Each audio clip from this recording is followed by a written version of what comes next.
ఏమని రాయబడింది? ముందుగా ఆదామవల కలయిక వలన కయ్యను పుట్టాడు, దేవుడు అనుగ్రహించాడు కయ్యనుని. అలాగే తరువాత ఆమె అతని తమ్ముడు హేబెలును కనెను.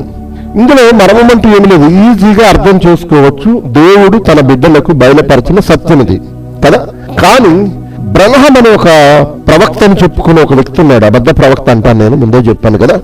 వారి అనుచరులు ఇందులో చాలా మర్మం దాగి ఉందని మాట్లాడతారు. ఏంటి ఆ మర్మం?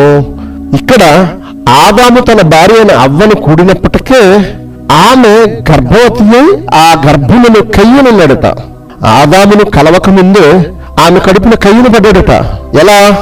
సర్పమని ఆత్మ లేని మానవుడట.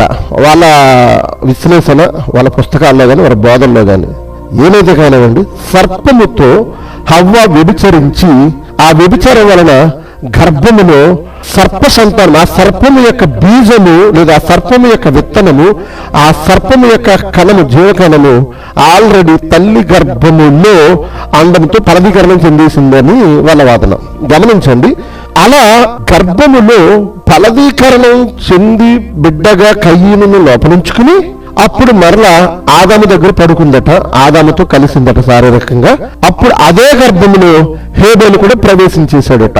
ఇది ఎవరికి బయలుపరిచారంటే బ్రహ్మం అనే ఒక ప్రవక్త అనే ఈ అబద్ధ ప్రవక్త తన అనుచరులను ఇండెక్స్ చేశాడు. ఆ బోధన ఉన్న వారందరూ కూడా అవునవును ఇది నిజమే, ఇది నిజమే, అమ్మో మా ప్రవక్త ఈ కాలపు ప్రవక్త, అబ్బో ఈ ప్రవక్త అంత్యకాలపు ప్రవక్త, ఆయన నమ్మాలి, ఆయన బోధనకు ఉన్నవారిని మాత్రమే దేవుడు తన పిల్లలుగా అంగీకరిస్తాడు అంటూ వాళ్ళు ఎన్నో కంపారిజన్లు చేసుకుంటూ ఉంటారు.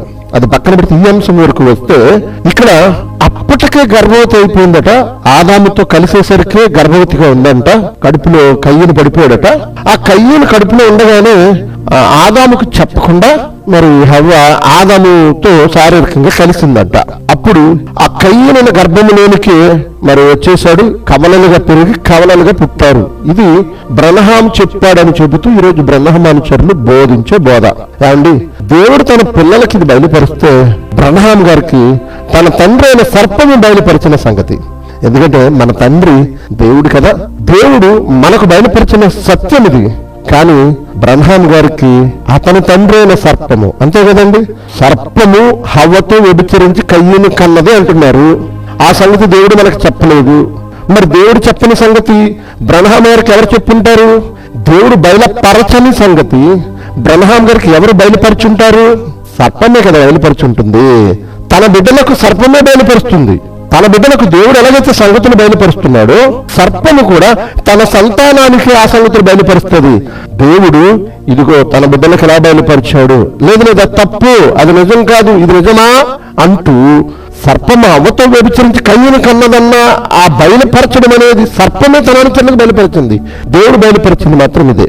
మీరు గమనించండి. ఇంకొక సంగతి గుర్తు చేస్తాను. ఇప్పుడు భార్యాభర్తల కలయికలో వారి దాంపత్య జీవితంలో పురుషుని నుండి తండ్రి నుండి వెలువడిన జీవకణము, శుక్రకణం అంటున్నారు కదా, ఆ జీవకణము తల్లి నుండి విడుదలైన అండము, ఈ అండము కోట్ల శుక్రకణాలను ఒక శుక్రకణానికి అవకాశం ఇస్తుంది.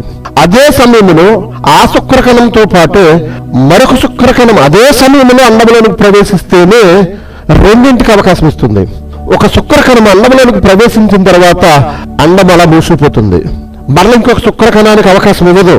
ఈ బ్రహ్మం బోధన ప్రకారంగా సర్పము వాళ్ళకు బయలుపరిచిన దాని ప్రకారంగా ఆల్రెడీ సర్పము అవ్వతో కూడినప్పుడు, సర్పము అవ్వతో వ్యభిచరించినప్పుడు సర్పం యొక్క బీజము హవ్వ అండాశయంలోకి వెళ్ళిపోయిందట. మరి వెళ్ళిపోయినప్పుడు అండం మూసుకుపోతుంది కదా. మరలా ఆదాము దగ్గరకు వచ్చినప్పుడు మరలా హేబెలు ఎలా పుట్టేశాడు?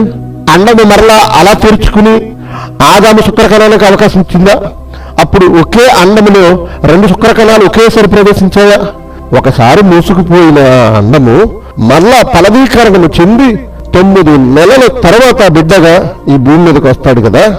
మరి అండము ముందు సర్పముతో కలిసి కడుపు రాగా లేదా అండము శుక్రకణకు అవకాశం ఇచ్చి మూసేయగా మరలా ఆదాము కలిసినప్పుడు ఆదాము శుక్రకణం కూడా అండము మరొక్కసారి తెరుచుకుని అందులోనికి ప్రవేశించిందా ఆదాము శుక్రకణం. అంటే ఇదంతా ఎవరికి బయలుపరిచారంటే దేవుని బిడ్డలారా, సర్పము తన సంతానమైన బ్రహ్మం అతని అనుచరులకు బయలుపరిచిన సంగతి, దేవుడు తన సంతానమైన తన బిడ్డలకు బయలుపరిచిన సంగతి ఇదిగో ఇది. ఇప్పుడు చెప్పండి, సర్పము తన సంతానానికి బయలుపరిచిన సంగతేమో హవ్వతో వ్యభిచరించి కయ్యూరులకు అన్నాను అని తన సంతానం తన బిడ్డలకు బయలుపరిచింది. దేవుడు తన బిడ్డలకు బయలుపరిచిన సంగతి ఆదామవ్వలు వారు శారీరకంగా భార్యాభర్తలుగా కలిసినప్పుడు వారి గర్భములో మరి కయ్యూరు పుట్టాడు. నా దేవలనే మరి కయ్యూరునిచ్చాను, నేనే కయ్యూరునిచ్చాను అని దేవుడు చెప్తున్నాడు. ఆ తర్వాత ఎదిగిన తర్వాత కయ్యూనిలో దుష్ట స్వభావం వచ్చేసింది. దుష్టుడు అవ్వతో వ్యభిచరించగా కయ్యూనికి దుష్ట స్వభావం రాలేదు. అర్థమైందా?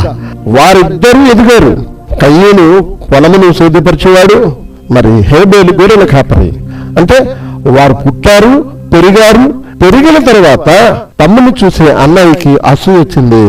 మరి దేవుడు నన్ను ఇష్టపడలేదు, నేను సత్క్రియలు చేయలేదు కనుక నన్ను ఇష్టపడలేదు అని అనుకోకుండా మరి హేబేలును దేవుడు ఇష్టపడేసరికి తమ్ముడిని చంపేయడం జరిగింది. ఇదంతా దేవుడు బయలుపరిచిన సంగతి. కానీ సర్పము తన సంతానానికి బయలుపరిచిన సంగతి ఏంటో మీరు గ్రహించే ఉంటారు. కాబట్టి బ్రహ్మాం అతని అనుచరులు సర్ప సంతానమని ఈజీగా మనకు అర్థమవుతుంది. ఇది సండే స్కూల్ పిల్లవాడిని అడిగినా చెబుతాడు. కాబట్టి దేవుని బిడ్డలారా, బ్రహ్మాం అనే అబద్ధ ప్రవక్త బోధించిన ఈ భయంకరమైన విషపు బోధను మనం ఖండించకపోతే క్రైస్తవ సంఘాలను వీళ్ళు పాడు చేస్తారు. అందుకే 8వ సీజన్లో మరలా బ్రహ్మాం బోధలపై మేము చర్చించబోతున్నాం. బ్రహ్మాం దుర్బోధులు బహిర్గతమని. మరి వాళ్ళని పిలుస్తున్నాం చర్చించడానికి, వారు భయపడుతున్నారు. రాలేనన్నట్టుగా మీరే రండంటూ మళ్ళా తిరిగి మమ్మల్ని అడుగుతూ తప్పించుకునే ప్రయత్నం చేస్తున్నారు. కాబట్టి దేవుని బిడ్డలారా, సర్ప సంతానం ఎవరో, దేవుని సంతానం ఎవరు ఇందు మూలంగా తెలుసుకోవాలని మిమ్మల్ని అందరినీ కోరుకుంటూ దేవుడు మిమ్మల్ని మీ కుటుంబాలను ఆశీర్వదించును గాక. ఆమేన్.